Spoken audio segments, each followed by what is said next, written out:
नमस्कार दोस्तों, मैं हूं निशांत और आप सुन रहे हैं पॉजिटिव टॉक्स, क्योंकि ज़िंदगी में पॉजिटिविटी के लिए पॉज ज़रूरी है।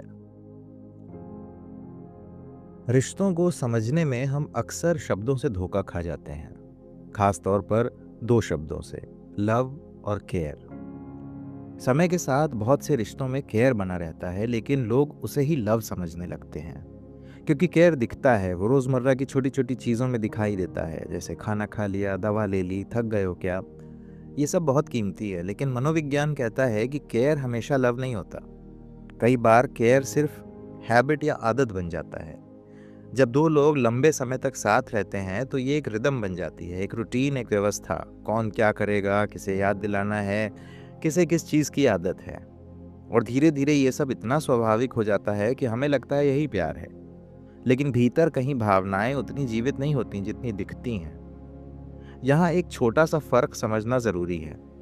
केयर अक्सर रिस्पॉन्सिबिलिटी से आती है, लव अक्सर अट्रैक्शन और चॉइस से। रिस्पॉन्सिबिलिटी कहती है मुझे करना चाहिए, लव कहता है मैं करना चाहता हूँ। बाहर से दोनों एक जैसे लगते हैं, लेकिन भीतर का भाव अलग होता है।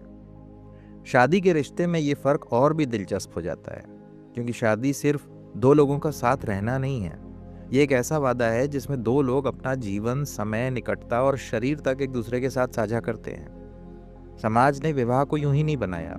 एक ऐसा ढांचा है जिसमें दो लोग सम्मान और विश्वास के साथ एक दूसरे के बेहद करीब आ सकें, भावनात्मक रूप से भी और शारीरिक रूप से भी। दो लोग साथ रहें, एक दूसरे के जीवन का हिस्सा बने और अगर चाहें तो एक नया जीवन भी दुनिया में लाएं। इसलिए विवाह का रिश्ता सिर्फ कंपेनियनशिप नहीं है, उसमें फिजिकल इंटीमेसी की उतनी ही स्वाभाविक और महत्वपूर्ण परत है।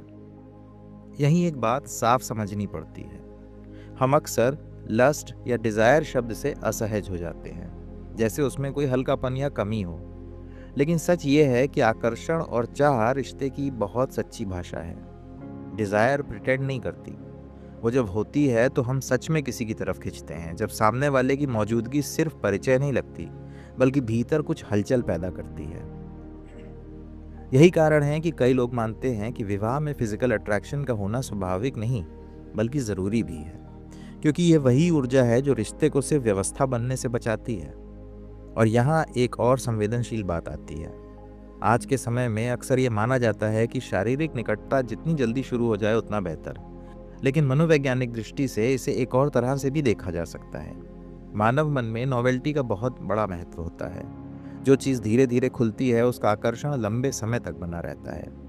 जब दो लोग अपने रिश्ते में धीरे धीरे भावनात्मक और मानसिक स्तर पर करीब आते हैं तो शारीरिक निकटता उस यात्रा का स्वाभाविक और अर्थपूर्ण विस्तार बनती है। लेकिन अगर रिश्ते की शुरुआती दौर में ही शारीरिक अनुभव हो जाएं, तो कई बार वो रहस्य और उत्सुकता जल्दी कम होने लगती है। क्योंकि मानव मन जिस चीज़ को बहुत जल्दी पा लेता है, उसकी जिज्ञासा भी उतनी ही जल्दी कम हो जाती है। इसका मतलब ये नहीं कि हर रिश्ता एक जैसा होता है, लेकिन ये समझना ज़रूरी है कि इच्छा और प्रतीक्षा के बीच भी एक मनोवैज्ञानिक संतुलन होता है।